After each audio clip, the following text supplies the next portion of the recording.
They step into the water before anyone understands what is happening. The tide is low at Dunbar Creek. The marsh smells of salt and mud. Reeds bend in the wind. The sky is wide and pale above St. Simon's Island. The captives move forward together, not running, not fighting, walking. Some still carry the iron on their wrists. Some have just been cut loose, so they can be marched inland. A few look back once, then they face the water. The overseer shouts, a musket fires. The sound cracks across the marsh and disappears into open sky, but the line does not break. They step deeper. Water to the ankle, to the knee, to the waist. A man near the front lifts his chin as if listening. Before we go deeper into this story, tell me where you're watching from. These histories travel farther when more voices carry them. Someone begins a song. It is low at first. Not loud, not frantic. The words are not English. The guards hesitate. This was not the plan. These people had just survived the Atlantic. Weeks in darkness below deck. Air thick with sickness. Bodies stacked. The journey across the ocean had ended only days ago. They were supposed to be exhausted, broken, grateful to stand on land instead. They move forward together into marsh water that will not forgive them. Another musket shot, some unknown falls. But the line continues. The tide moves quietly around them, and then the water closes. This place has a name now. Igbo Landing. But in May 1803, it was simply a stretch of tidal creek along the Georgia coast, a remote landing site used by slave traders to move human cargo from ship to plantation. The official records are brief. A group of newly arrived Africans, identified as Igbo from what is now southeastern Nigeria, were transported from a slave vessel to St. Simon's Island during transfer near Dunbar Creek. Several resisted. Some accounts say they overpowered members of the crew. Others say they broke away once on shore. Then many entered the water and drowned. The documentation does not describe singing. It does not describe unity. It does not describe intention in poetic terms. It describes loss, financial loss. Newspaper notices from Georgia at the time frame the incident as destruction of property. A number of valuable Negroes lost, one report states. Valuable, that is the word used. The record does not linger on their faces. It does not record their names. It does not ask why. But oral memory does. In coastal Georgia, among the Gullah Geechee communities, the story survived differently, passed in fragments, told by elders, retold in song. They walked into the water. They went back home. They refused. Some versions say they rose and walked across the ocean floor. Some say they turned into birds. Some say the water opened for them. Myth grows where record is thin. But before myth there was choice, and that is what unsettles. They had just arrived in North America. The United States had officially banned the transatlantic slave trade in 1800, though illegal smuggling continued. Coastal Georgia was a place of quiet transfer. Marshland was useful, discreet. These captives had crossed an ocean under force, survived conditions designed to break spirit. Why would they walk into shallow coastal water within sight of land? The scene at Dunbar Creek lasts only minutes in official history. But in those minutes, something irreversible happens. The guards expected panic. Instead, they witnessed coordination. The enslaved were not strangers to water. Many Igbo communities lived near river systems in West Africa. They understood tide and depth. Dunbar Creek is not deep ocean. It is marshland, mud beneath the surface, channels that shift with tide. This was not a confused stumble. It was deliberate movement. Not all drowned. Some were reportedly dragged back. Some were captured again. The exact number lost is debated among historians. The accounts conflict. But enough entered the water that the event echoed. It was not the largest act of resistance in American slavery. Not the bloodiest, not the most documented, but it was early, and it was immediate. There was no time to adapt, no time to plan rebellion inside a plantation. The refusal happened before chains were fully set. That is what makes it distinct. The marsh is quiet today. The reeds still move. The tide still rises and falls twice daily. There is no monument towering over the creek. Only historical markers placed generations later. If you stand there at low tide, the mud flats stretch outward in soft gray sheets. It looks shallow, manageable, almost harmless, but marsh water pulls, and once you step far enough, it does not release easily. The overseers that day did not understand what they were seeing. They had transported people across an ocean. They had survived storms, disease, human loss. They believed survival meant submission. They believed arrival meant ownership. They did not expect resistance at the shoreline. And they did not expect it to take this form. The line moved forward, together. Some accounts suggest they spoke of returning home. Some say they believed death would carry them back to Africa. That belief appears in later oral tradition, not in 1803 documentation, but belief in spiritual return across water exists in several West African cosmologies. We cannot confirm what they said in that moment. We can confirm what they did. They stepped forward, not into open sea, into tidal creek water, close enough to shore that guards could see faces, close enough that musket fire reached them, close enough that retreat was possible if they chose it. They did not. That choice reframes everything. This was not storm panic, not shipwreck chaos, not forced drowning. It was refusal. Refusal before plantation life began, refusal before family separation, refusal before daily labor, refusal before the slow grind of survival.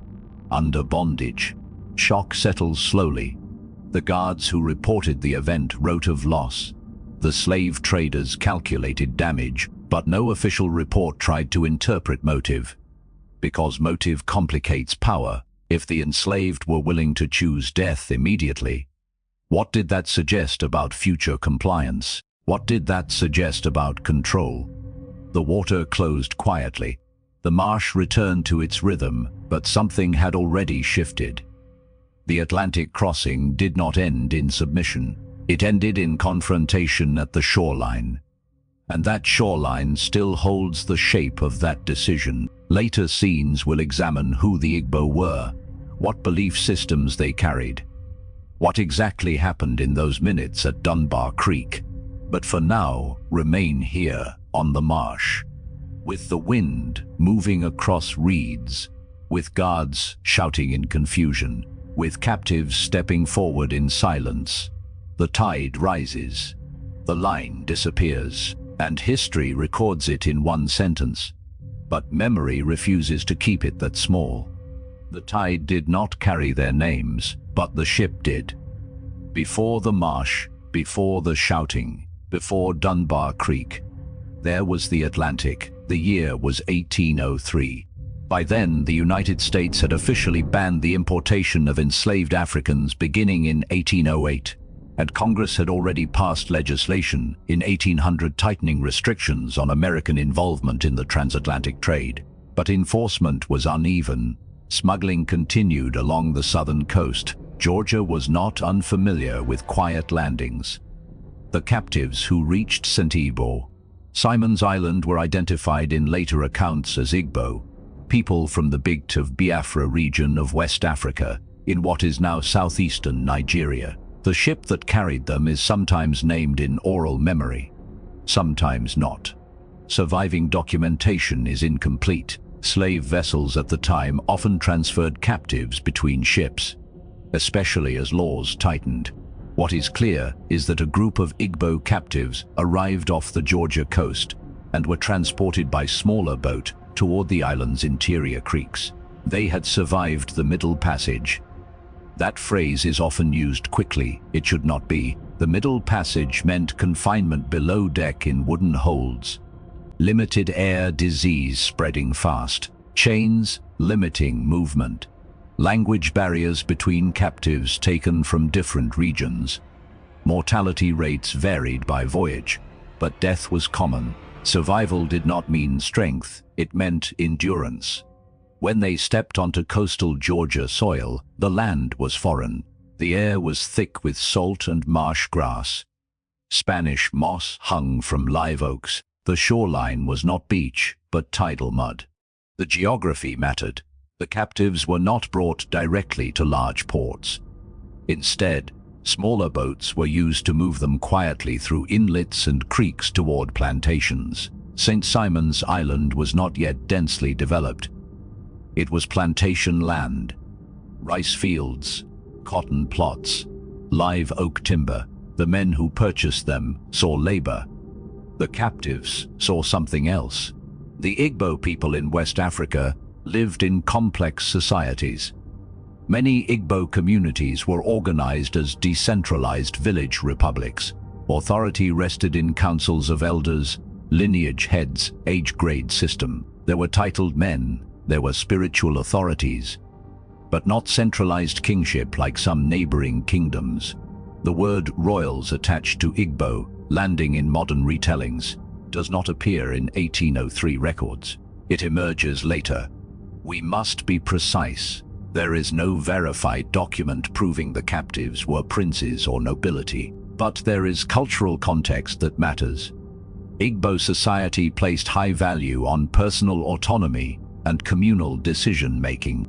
Even within stratified systems, there was strong emphasis on dignity, on belonging, on ancestral continuity. When individuals were captured through warfare or kidnapping and sold into Atlantic trade networks, they did not leave empty-handed. They carried memory, they carried belief. Some West African cosmologies include spiritual ideas about water as boundary and passage. In certain traditions, water can represent connection between worlds, between the living and the ancestral realm. We must not flatten belief systems into dramatic generalizations. Not all Igbo believed the same thing. Not all interpreted water symbolically in identical ways. But spiritual frameworks travel with people. When the small transfer boat approached Dunbar Creek, the captives were not ignorant of what awaited inland. Even if they did not know the word plantation, they understood captivity. They had been bound for weeks. They had watched others die. They had heard languages they did not recognize. They had seen chains become permanent. They understood enough. The guards escorting them believed arrival meant transition into ownership. They likely assumed exhaustion would override resistance. But the timing is important. The refusal at Igbo Landing did not occur after months of plantation life. It occurred almost immediately upon arrival. That compresses motive. This was not slow despair. It was immediate assessment. The marshland itself may have created a moment of opportunity. Accounts suggest that some captives overpowered members of the crew during transfer. The details vary. Some reports describe brief struggle, others are vague. What seems consistent is that control was disrupted before they reached the main plantation. That disruption created space for decision.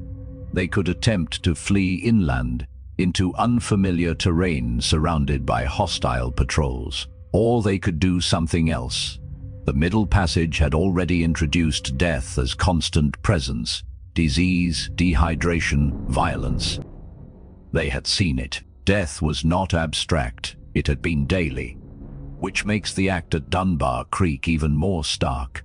They did not stumble into water blindly. They stepped forward. Some historians suggest it may have been an attempt at collective suicide. Others propose it was an escape attempt that ended in drowning due to marsh conditions and pursuit. Both interpretations acknowledge resistance. What we cannot do is romanticize without evidence. We must hold tension. The line walking into water is documented in early accounts. The singing and spiritual return language appear in oral tradition recorded generations later among Gula, Geechee communities. Both matter. One is record, one is memory, and memory often preserves emotional truth even when detail shifts. Now return to the shoreline. The captives did not know Sainty. Simon's Island would one day hold historical markers naming that creek. They did not know their refusal would echo through centuries. They knew only that the Atlantic was behind them, and plantation fields were ahead. The decision at Dunbar Creek was not made by ghosts.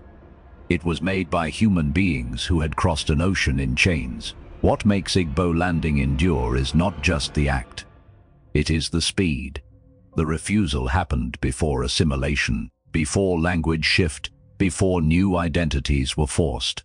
The marshland became threshold between forced future and chosen ending, or chosen resistance, and that threshold still holds because what happened next, who they were before capture, what spiritual language they carried, how coastal Georgia remembered them, reshapes how we understand that line walking into water. The tide that day did not erase the moment, it carried it forward. But to understand it, we have to step backward, across the Atlantic into a different kind of landscape.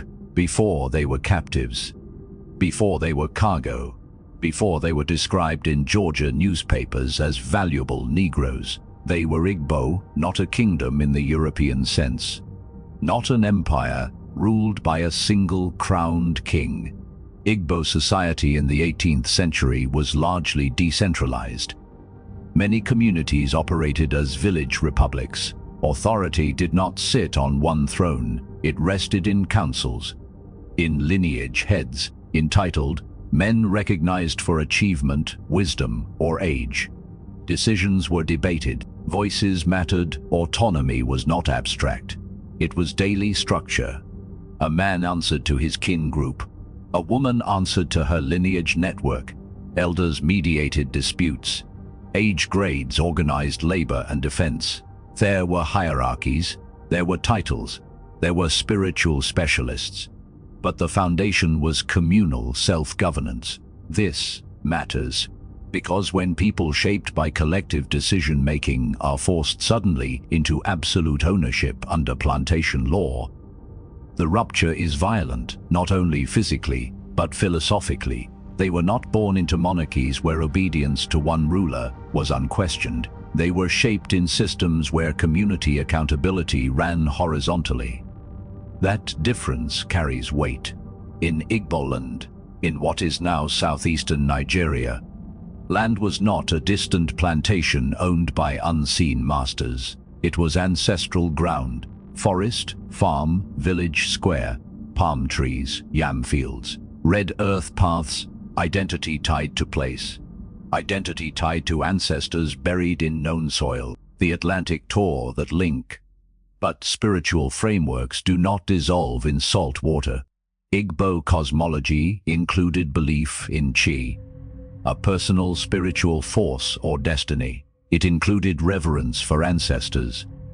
It included ritual practices around birth, death, and moral balance. Water, in several West African traditions, functions symbolically as boundary and passage, not always as literal return path, not universally interpreted the same way, but water often marked transitions between states, between worlds.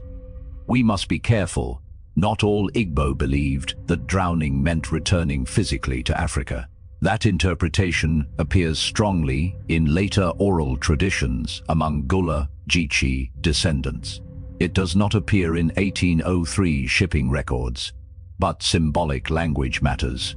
When enslaved communities later said they walked back home, they were not describing geography, they were describing refusal. Now consider this. If you are taken from a society built on lineage autonomy and placed into a system where you are declared property upon arrival, how does your mind process that? Plantation law stripped identity quickly. Names changed, languages fractured, kin groups scattered deliberately to prevent coordinated resistance. But at Dunbar Creek, The stripping had barely begun. They still had shared language, shared memory, shared worldview. The psychological tension lies here. Cultural identity had not yet been dissolved by plantation time. They were still who they had been. Still speaking Igbo, still recognizing one another as members of known communities. That unity compresses decision-making. When one moves, others understand. The royals' narrative that developed later tries to explain the strength of that unity. Some retellings claim the captives were nobles, princes or high-ranking leaders who refused slavery out of pride. There is no archival proof of royal status. But royalty is not the only form of dignity. People raised in systems where communal autonomy is normal do not need crowns to resist domination. The myth shift becomes clearer. Royals may not mean literal princes. It may mean people who carried themselves with unbroken identity, men and women accustomed to decision-making structures, not centered on servitude. Their cultural framework shaped perception. When the boat reached the marsh, they did not see only land. They saw a future defined by total ownership. They may not have known the specifics of American plantation law, but they understood captivity. They understood what it meant to be sold, and they understood what it meant to lose lineage. Midway through this unfolding, a contradiction appears. Western records portray African captives as disoriented, fragmented, interchangeable, but at Igbo Landing behavior suggests coordination. That implies communication, shared language, shared understanding, shared conclusion. The marsh was not random geography, it was threshold. And threshold decisions are shaped by belief. The Igbo worldview did not center obedience to distant masters. It centered belonging to family, to village, to ancestors. Plantation America offered none of that, when later oral histories describe them singing as they entered the water. We cannot verify lyrics, but we can understand why song appears in memory. Song binds people. Song stabilizes fear. Song marks transition. Cultural endurance does not always survive in written record. It survives in rhythm. The Georgia coast later became home to Gullah Geechee communities, descendants of enslaved Africans who preserved language patterns, spiritual elements, and oral storytelling rooted in West Africa. Igbo Landing became part of that oral archive. The story transformed over generations, not to distort it, but to protect its meaning. The escalation now shifts. This was not a random act of despair. It was shaped by worldview. The Igbo at Dunbar Creek were not yet stripped of internal identity. They were still operating within frameworks of communal autonomy. And when that autonomy faced total erasure, their response reflected who they had been. The tide rose that day, but the decision at the creek did not rise from emptiness. It rose from memory, from shared structure, from belief in something beyond plantation boundary. Their cultural framework does not romanticize the act, it contextualizes it.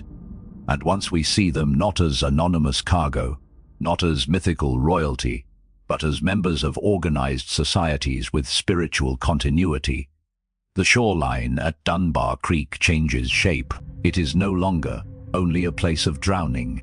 It is a place where identity met force, and identity chose, and identity chose. Now look closely at the ground where that choice was made. Dunbar Creek is not open ocean. It is not a cliff. It is not a dramatic shoreline with crashing waves.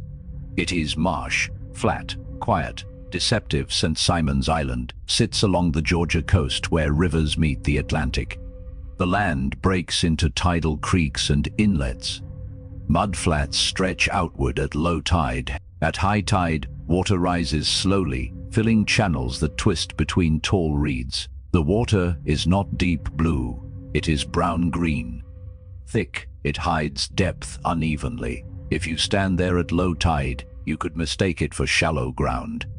You could think you could cross, but the marsh does not behave like a river. The mud pulls channels drop suddenly. The tide moves in silence until it surrounds you. This geography matters, because the event at Igbo Landing did not occur on a dramatic cliff where death was obvious. It occurred in a landscape that offered momentary possibility. From the transfer boat, the shoreline may have looked reachable. The guards escorting the captives were not a large military force. They were traders and local handlers moving people from ship to plantation.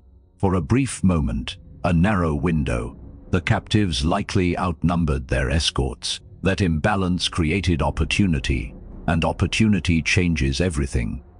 Some early accounts suggest there was struggle before the group entered the water. There are references in regional retellings that the captives overpowered part of the crew. Details are scarce. Documentation from 1803 is limited and often filtered through slaveholder perspective.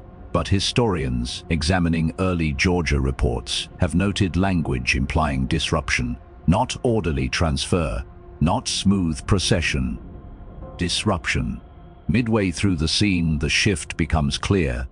This was not a passive march into water.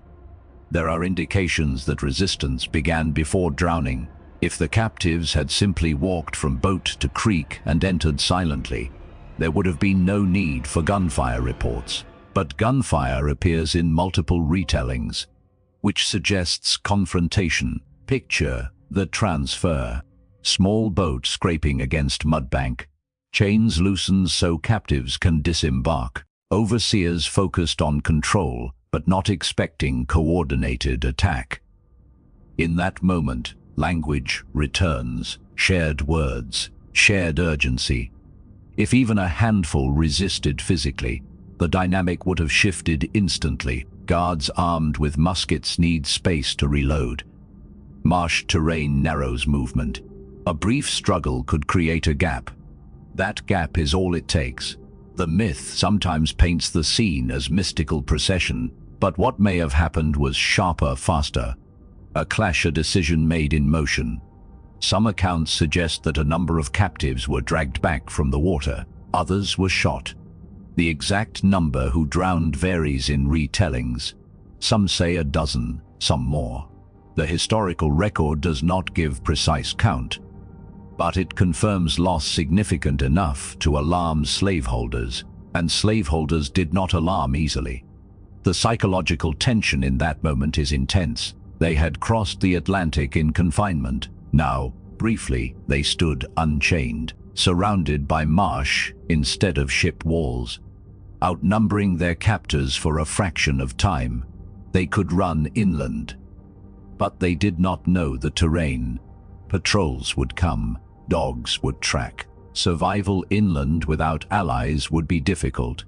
They could submit and face plantation life, or they could refuse immediately. The marshland becomes silent witness. The reeds bend. The mud holds footprints. Some step forward deliberately. Some hesitate. Some are forced. Resistance is not uniform. It never is.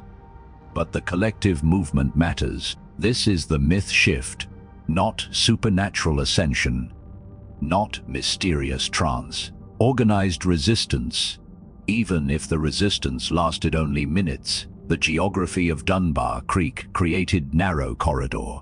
Mudflats and channels hemmed them in. Once in the water, turning back would not be simple if guards were firing from behind. The tide does not rush in violently. It rises gradually. But in marsh terrain, footing collapses quickly. It would not take long.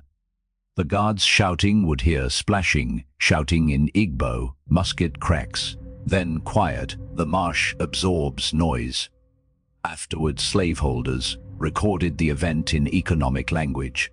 Loss, damage, Negroes drowned. They did not record it as battle. But the mid-scene contradiction remains. If there was struggle before drowning, then the event was not purely suicide. It was confrontation that turned fatal. That complicates everything.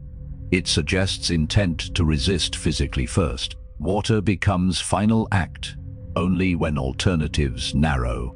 The marsh at Dunbar Creek does not dramatize itself. It lies low and unremarkable. But in 1803, it became threshold between two futures. The captives briefly held numerical advantage, briefly disrupted authority, briefly stood not as cargo, but as decision-makers. The tide swallowed more than bodies. It swallowed documentation, but not memory, because later generations along the Georgia coast did not remember it as accident. They remembered it as refusal, and refusal, even when it ends in water, shifts power. The guards that day witnessed something unsettling. Not chaos, not panic, choice. And choice at the edge of bondage sends message louder than gunfire. The marsh returns to stillness, but something has already escaped beyond it, not through water, through story. And that story will not stay small. The marsh returns to stillness, but stillness does not explain what happened. It only holds it. The moment at Dunbar Creek has been described in two main ways. One says it was mass suicide. The other says it was attempted escape that ended in drowning. Both versions appear in historical discussion. Neither comes with complete certainty. And that uncertainty matters, because how we name that moment changes what it means. If it was mass suicide, then it becomes a collective act of refusal, so absolute that death was chosen over bondage. If it was attempted escape, then it becomes resistance that collided with geography, a bid for freedom that the marsh swallowed. The emotional tension sits between those interpretations. Dread, resolve, human instinct to survive, human instinct to refuse. Those forces do not cancel each other out. They collide. The earliest written accounts from 1803 are brief and filtered through slaveholder perspective. They describe captives who rose against their handlers and then drowned. They focus on economic loss. They do not record speeches. They do not describe ritual preparation. They certainly do not say they chose death. That language appears later. In the generations that followed, coastal African American communities, especially among the Gullah Geechee, preserved a different memory. They walked into the water. They went back home. They refused to live as slaves. In some versions, they sang as they entered the creek. In some versions, they rose from the water and walked across the ocean. These are not shipping records. They are oral tradition. And oral tradition does not function as courtroom transcript. It carries meaning. Midway through this reckoning, something becomes clear, whether they intended immediate death or attempted escape. First, the act at Dunbar Creek was a refusal that occurred before plantation assimilation began, before new names were forced on them, before language eroded. The dread in that moment must have been real. They had survived the Middle Passage. They had endured weeks in darkness below deck. They had seen people die. Survival instinct would have been strong. And yet survival inside a system built to erase identity can look different from survival in open air. We must resist the temptation to romanticize. No one can know the private thoughts of each person who stepped forward. Some may have panicked. Some may have been pushed. Some may have believed water offered spiritual passage. Some may have simply followed others because the alternative felt worse. Human decisions in crisis are layered, but the myth shift begins here. Walking underwater is not literal physics. It is spiritual metaphor. In Gullah storytelling, the idea that they walked beneath the ocean and returned home speaks to sovereignty over fate. It transforms drowning into passage, transforms loss into agency. That transformation matters because enslaved communities needed narratives that affirmed dignity, and the memory of Igbo Landing did not fade into silence. It hardened into story that tells us something. If the event had been meaningless chaos, it would not have endured this way. It endured because it symbolized refusal. The escalation deepens. Refusal of enslavement confronts survival instinct directly. To survive physically often meant enduring generations of forced labor. To refuse immediately meant ending lineage continuity in that place. There is no simple moral framing. The guards likely expected terror and compliance. Instead, they witnessed something that unsettled the foundation of ownership. People who had just crossed the Atlantic did not beg. They did not plead.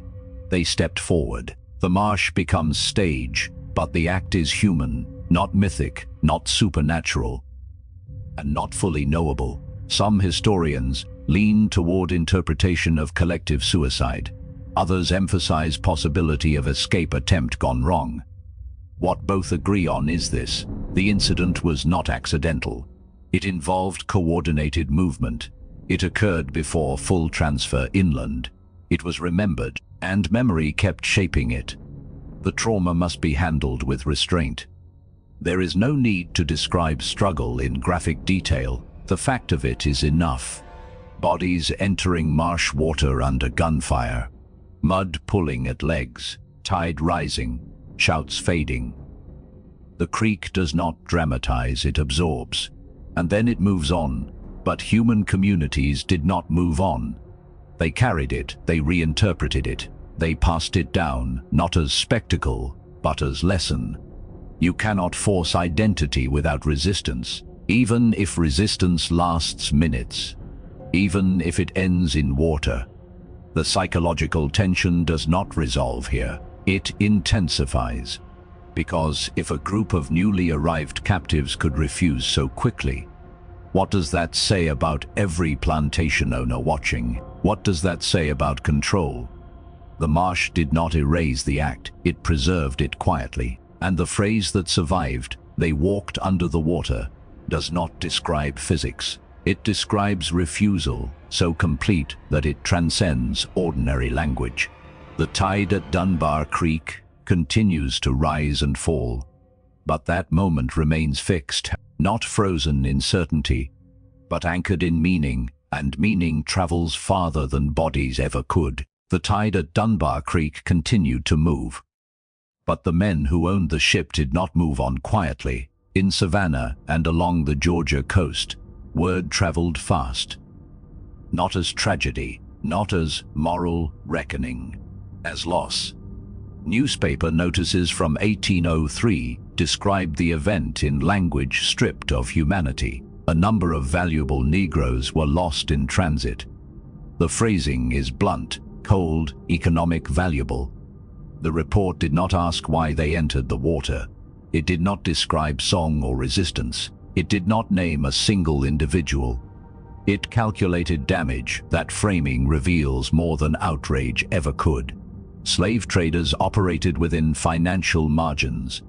Each captive represented purchase cost, transport risk, resale value. Insurance claims were common in maritime trade. Human beings were entered into ledgers beside barrels and timber. The shock among slaveholders was not spiritual.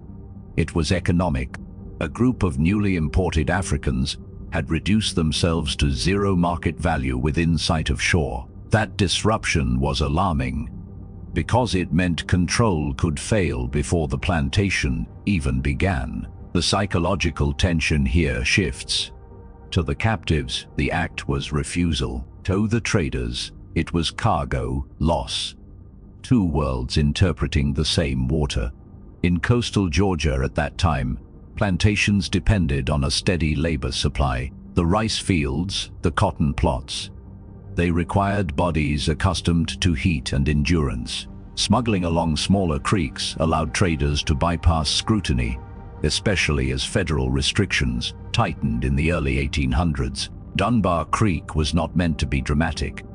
It was meant to be discreet, and discretion failed.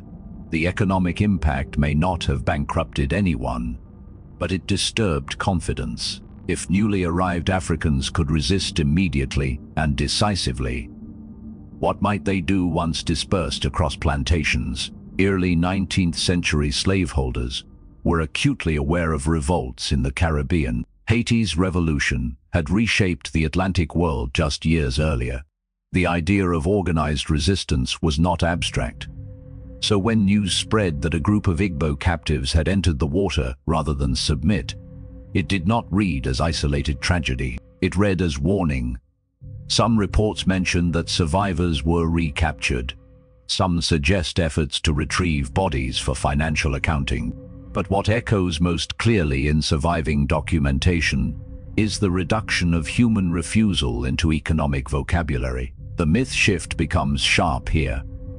Enslavers framed it as financial disaster, not as collective decision, not as political act, not as spiritual statement. That framing attempts to shrink the event.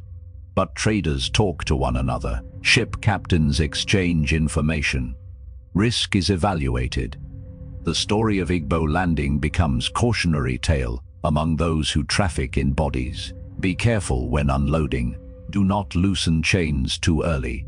Keep numbers balanced. Watch for coordination. These are not moral lessons. They are tactical adjustments. The escalation here is subtle but important. The act at Dunbar Creek was not ignored. It altered behavior. It exposed vulnerability in transfer process. It demonstrated that people newly arrived were not automatically submissive. For slaveholders, that realization carried unease. Control, they believed, began with confinement, but Igbo Landing showed that even after confinement, will remained, and will can disrupt. The human tragedy was flattened in print, but flattening does not erase meaning. It reveals priority. When newspapers describe drowning as loss of valuable cargo, they expose the machinery of slavery without decoration. Human beings were priced and tallied, resistance measured in dollars. The emotional shock among traders likely included anger, frustration, fear of precedent. If word spread among enslaved communities that refusal was possible at arrival, that posed a threat, which is why official reports avoided dramatic framing. No mention of song, no mention of defiance language, just loss. The marsh water had taken bodies, but the event had taken something else, certainty. The psychological balance shifted slightly. Slaveholders now had proof that arrival did not equal obedience. The event at Dunbar Creek became part of coastal memory, even if records tried to compress it. A brief paragraph in a newspaper can hide tension, but tension travels between lines. The cautionary tone among traders did not need to be printed loudly. It existed in adjustment of procedure, in tightened supervision, in quicker dispersal of captives inland. The escalation continues. What happened at Igbo Landing did not stop the slave trade. It did not end plantation labor, but it inserted hesitation into process. It proved that people fresh from Africa carried agency even before forced adaptation. The marsh may have swallowed the immediate act, but the economic shock rippled outward, and those ripples would later collide with something traders did not anticipate: memory. Because while newspapers calculated loss, coastal communities carried a different account. And that account would not reduce itself to cargo.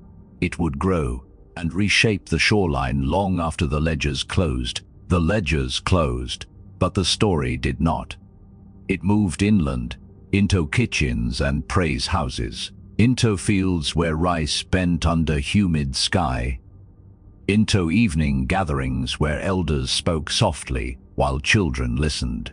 Along the Georgia and South Carolina coast, enslaved Africans and their descendants formed communities now known as Gullah. Geechee. The geography helped. Sea islands and marshlands created partial isolation from mainland culture. Language patterns held, foodways held, story held, memory traveled by voice. Igbo Landing became one of those stories, not printed, not archived, carried. In Gullah oral tradition, the people who entered the water did not simply drown, they walked. Some versions say they rose above the water and flew back to Africa. Some say they sank beneath the surface and crossed the ocean floor. Some say they sang in Igbo before stepping forward.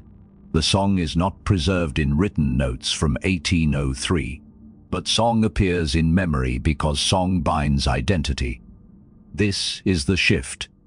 The event at Dunbar Creek transforms from recorded economic loss into spiritual narrative of return. It becomes less about death, more about sovereignty. The psychological tension now moves into memory itself. Why preserve this story? Because enslaved communities needed narratives that affirmed agency. Daily plantation life required endurance. It required adaptation.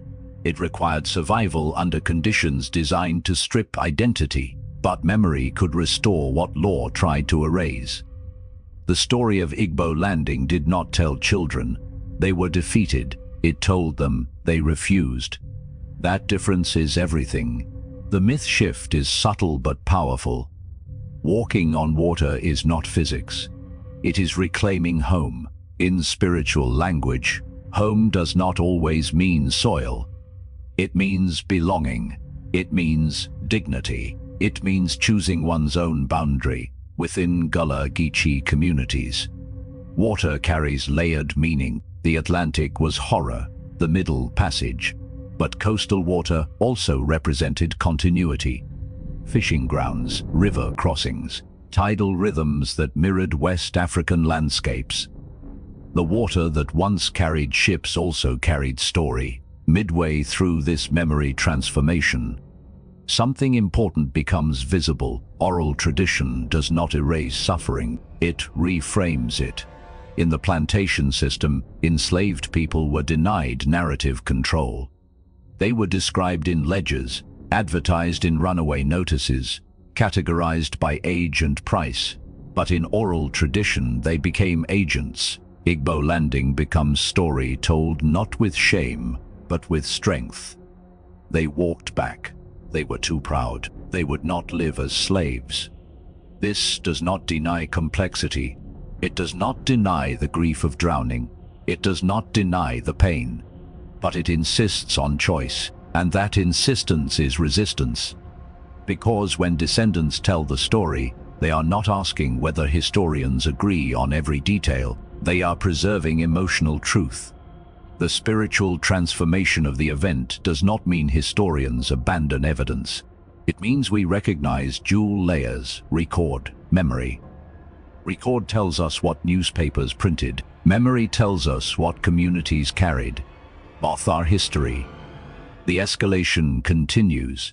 In the 20th and 21st centuries, Igbo Landing gained renewed attention. Scholars examined the 1803 event. Cultural leaders honored it.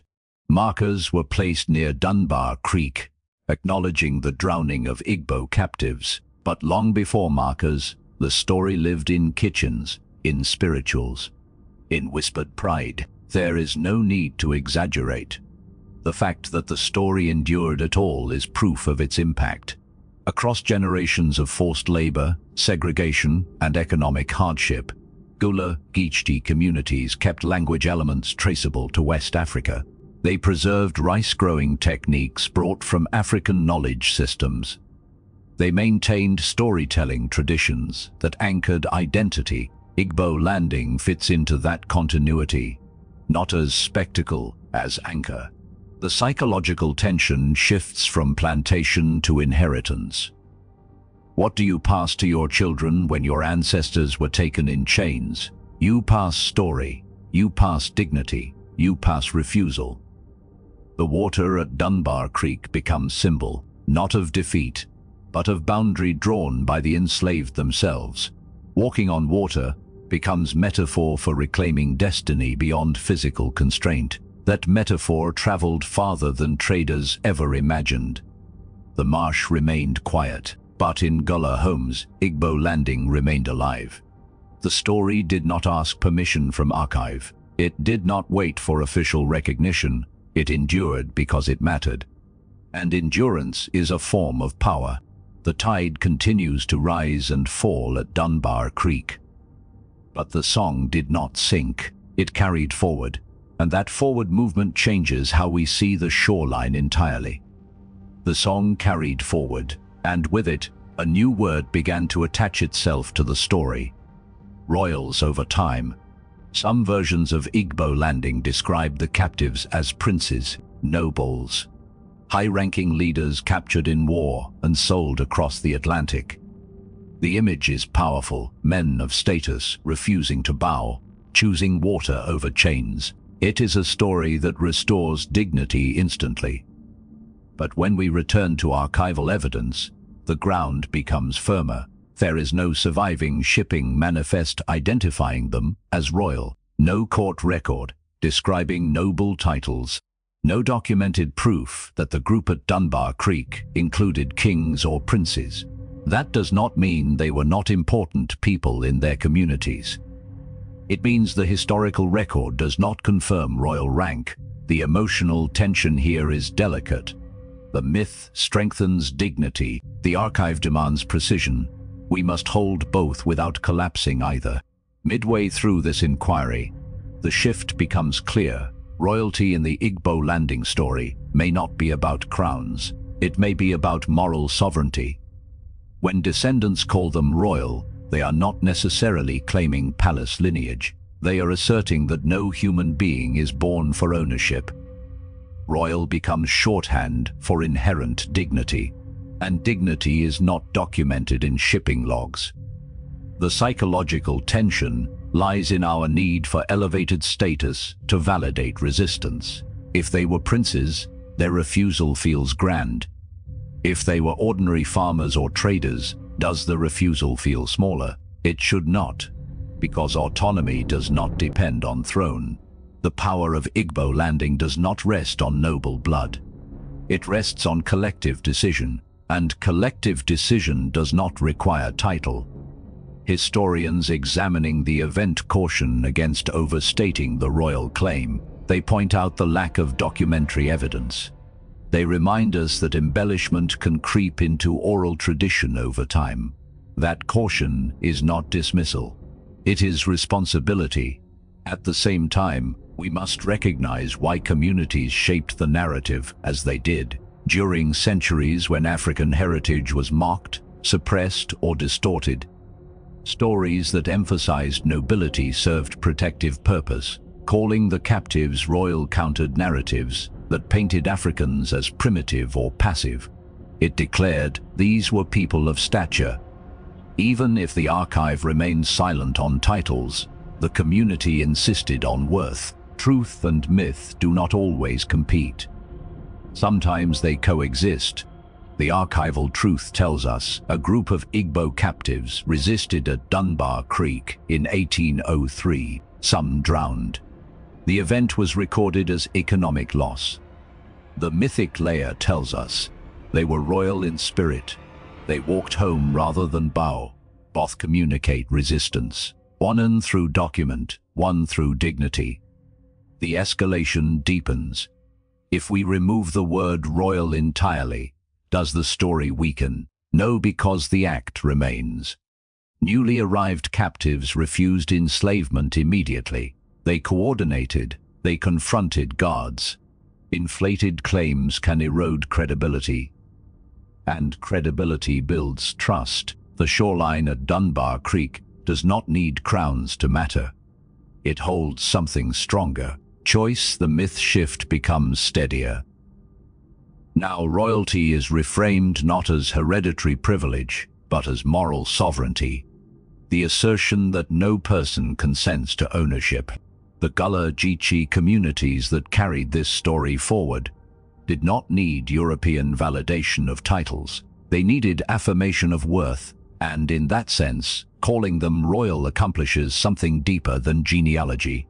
It resists dehumanization. The tide moves in and out. Archive and memory move beside each other. One counts, one honors. And when we allow both to stand carefully, honestly, the story grows clearer. The captives at Igbo Landing were human beings shaped by structured societies, spiritual frameworks, and communal autonomy. They may not have worn crowns, but in that marsh, they exercised authority over their own fate, and that authority echoes louder than any title ever could. The marsh is quiet again.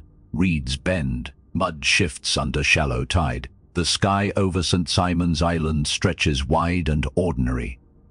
If you stand at Dunbar Creek today, there is no sound of muskets, no shouting, no visible mark in the water, only a historical marker placed generations later, acknowledging that in 1803, a group of Igbo captives drowned here rather than submit to slavery. The event that once appeared as a brief economic report now carries a name: Igbo Landing. Recognition came slowly.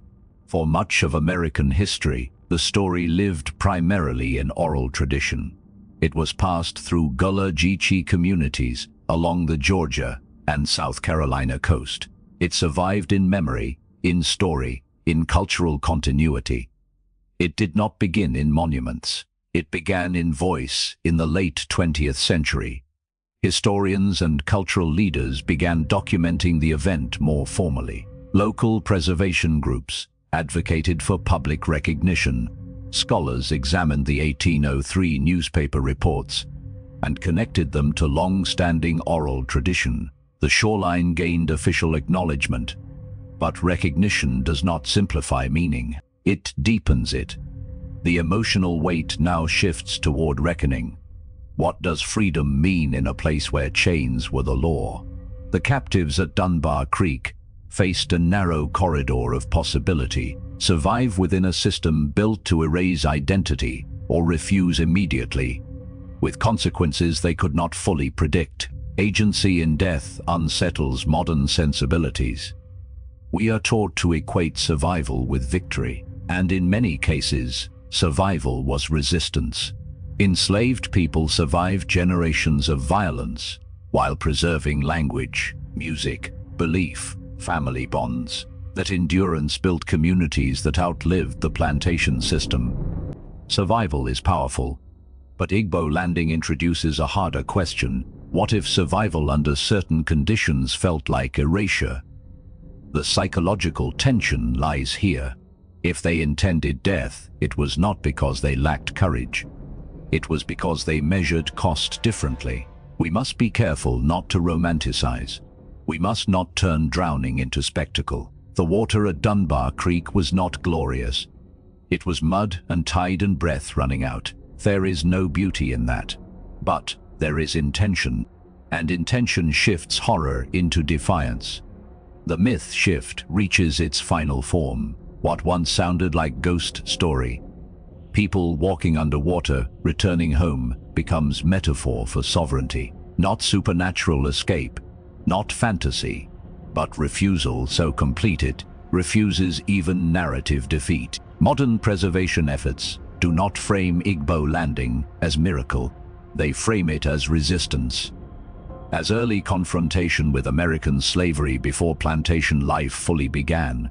The shoreline now carries two layers: historical documentation and inherited memory. When visitors stand near the marker, they often expect something dramatic, but the marsh does not dramatize itself. It moves quietly.